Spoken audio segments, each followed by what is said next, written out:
YouTube, back at it with another one. Hey, look, this video is for my people who are trying to become entrepreneurs or figure this business out, literally. Hey, look, one thing you're going to go through as an entrepreneur is figuring out your own route. Of course, you can copy other people, but if it ain't for you, it ain't for you. And I'm talking about like the different industries.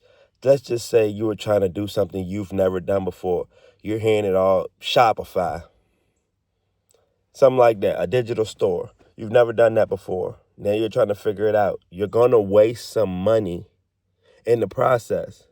But the thing is, if you're wasting money and it's for you, it's perfect. Like me, when I lost money at the beginning stages in the stock market, and I had to remember now, with some of these ideas I be having, a couple of them going to be big money hits, but am I going to take a loss in that? I have to remind myself, I'm an entrepreneur. You're going to take a loss.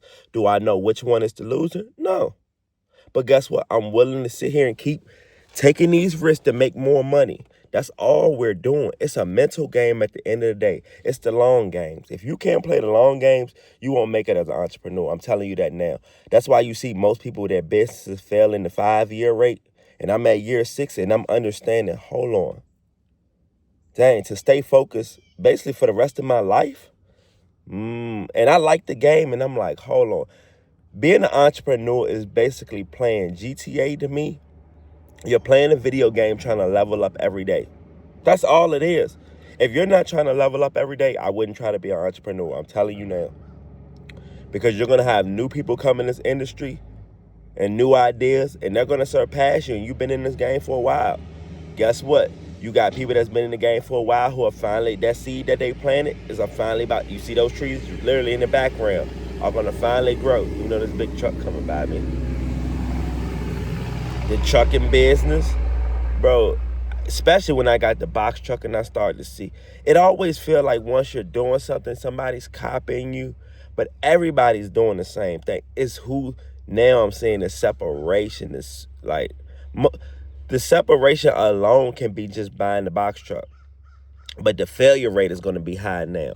But if you're serious about starting your business, you're going to make it. If you know this is what I'm trying to do and I've been trying to do this, the main thing, this is what had to get me. If you're not excited to do it,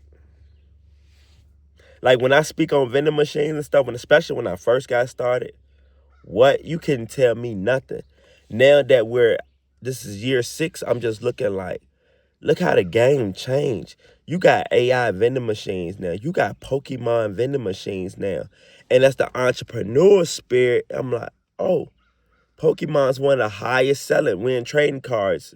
This world, like we've been in trading cards, but it's up here now. And I'm like, people were really going to Walmart and buying all the cards up. And guess what I know they were doing? Going places like eBay.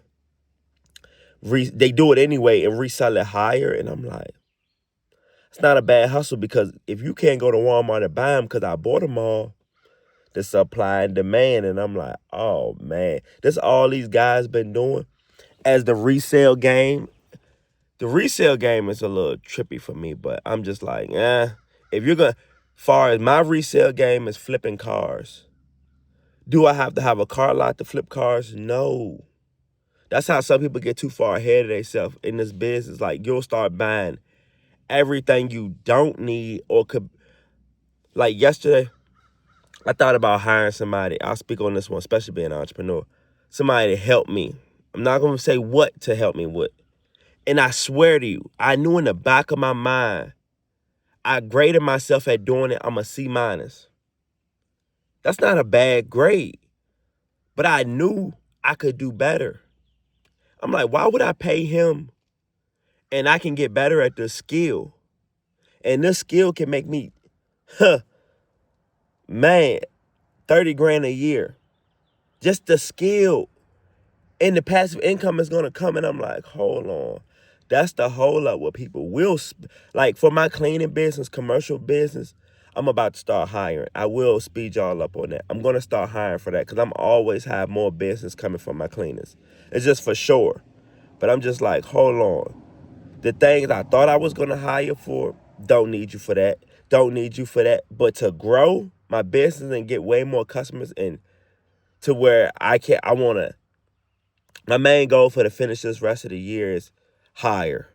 I'm not going to explain too much above beyond that because I'm going to always have customers. You guys know that. I haven't been year 6 for nothing. I haven't made, the 30K in a month, the 25K in a month. Like, bro, and I'm like, working a full-time job, I would have never experienced that. Doing how I put myself through this, I would have never made myself do half of this. But I would have maybe done the stock market and stuff. But to know that my mind can literally think of how much money I'm trying to make, that's a different ball game right there. When I got to think 6 years ago when I started full-time, no job, and all I was thinking hustle, as any beginning in the business owner, businessman, hustle. I knew I was going to hustle my way here. What happened when it's time to start your business? Like, comment, subscribe, hype this video up.